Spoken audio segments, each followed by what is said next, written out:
Pastor Ed here with Daily Devotions for Thursday, September the 28th, 2023. We're continuing our talk about passions, about being entheos, with God.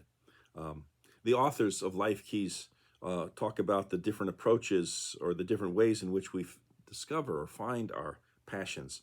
First, there's what they call the one talent approach.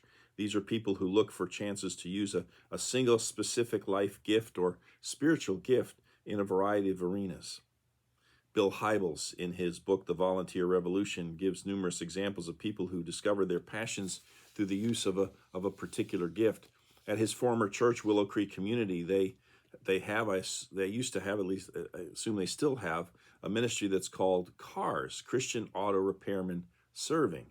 They have about 90 volunteer mechanics who repair 20 to 25 cars each week for needy people in their church and community. The vehicles are donated, then they're repaired by the CARS volunteers, finally given to those who've fallen on hard times. The volunteers clearly have a passion, but it's a passion that's expressed and lived out through a single gift. Next, there's the make me an offer approach. These are the people who know their life gifts and spiritual gifts and are excited about teaming up with leaders who have a vision for new or existing ministries. Hybels also talks about Carrie, who is an engineer for a major airline. She's always loved Hispanic culture, and languages have always come easy for her, so she studied and became fluent in Spanish. And when Willow Creek started House of Light, an alternate weekend service in the Spanish language, Carrie, a gifted vocalist, began singing with the worship team. When she was then asked to become the technical producer for House of Light, she felt convinced that this was the purpose for which God had prepared her. I can't believe I have this opportunity, she said, to combine my gifts in music, language, leadership, and administration with my love for the Hispanic people. I believe God is calling us to join together as a unified force to minister to the growing Hispanic population in our community. I always wondered why I had this passion. Well, now I know. And then there's the right under your nose approach. These are people who act on passions right where they are. We may not even have to look any further than our current activities to discover our passions, the authors point out. One man changed the entire atmosphere in his church, in his office, simply by taking the first reconciling step of having lunch with 3 coworkers that he liked the least. When he showed them that he cared, they then passed the same kindness on to others. And in an amazingly short period of time, his office changed from a hostile, backbiting organization into a place of camaraderie. And finally, there's the dreamer approach. These are simply people who find this whole process easy and exciting and are ready to simply dream about what they might do for God. As we contemplate what our passions may be, we may wonder, say the authors, how we can be sure that a passion is from God and not an obsession flowing from some other source. Even on a small scale, they say passions need to be tested. And we test these passions in the same way that we test other decisions in our lives.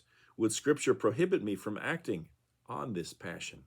Or do those who understand my gifts and talents believe that I would be effective exercising this passion? Or do the trusted people around me, see this passion as a possibility grounded in reality? Well, how well do I understand my motives? Could they possibly be too self-serving? And finally, as I pursue this passion, does my motivation increase or decrease the more I work at it? What are you passionate about? And if you aren't, why aren't you? Christian author Max Lucado once wrote about a baseball player named Steve Lyons. He could be remembered, writes Lucado, as the player who played every position for the Chicago White Sox, as an above-average player who made it with average ability, but he won't. He'll be remembered as the player who dropped his pants during a game on July 16th, 1990. You see, the White Sox were playing the Tigers in Detroit, and Lyons bunted and raced down the first baseline. He knew it was going to be tight, so he dove at the bag. Safe. The Tigers pitcher disagreed, however. He and the umpire got into a shouting match, and Lyons stepped in to voice his opinion. Absorbed in the game and the debate, Lyons felt dirt trickling down the inside of his pants because of that slide into first base. Without missing a beat, he dropped his britches and wiped away the dirt, and 20,000 jaws hit the bleacher's floors. As you can imagine, the jokes began. Women behind the White Sox dugout waved dollar bills when he came out onto the field.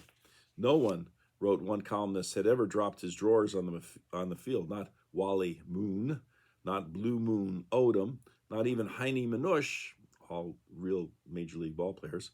Within 24 hours, Lyons received more exposure, pardon the pun, than he'd gotten his entire career. 7 live television and approximately 20 radio interviews. We got this pitcher, Melito Perez, who earlier this month pitched a no-hitter, Lyons stated. I guarantee he didn't get to do 2 live interviews, television shots afterwards, and I pulled down my pants, I do 7. Now, I don't know Steve Lyons, writes Lucado. I'm not a White Sox fan, nor am I normally appreciative of men who drop their pants in public, but I think he says that Steve Lyons deserves a salute. I think anybody who dives into first base deserves a salute. How many people do you see roaring down the baselines of life, more concerned about getting a job done than they are about saving their necks?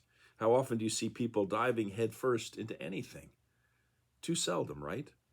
But when we do, we see a gutsy human being throwing caution to the wind and taking a few risks that's a person, now that a person's worthy of a pat on the back. I'm getting that wrong. When we see a gutsy human being throwing caution to the wind, taking a few risks, that's a person worthy of a pat on the back. According to Max Lucado, Steve Lyons had passion. According to the Bible, Nehemiah, among others, had passion. The question before us today is, do we have passion? God not only provides us with various gifts to use in our lives and to further the work of his church, God also speaks directly to our hearts and fills us with passion and enthusiasm so that we can put these God-given gifts to good use. Well, that's it for today. We're going to move on to another life key gift tomorrow. So I hope you can join us for that as well. Until then, as always, take care. Bye.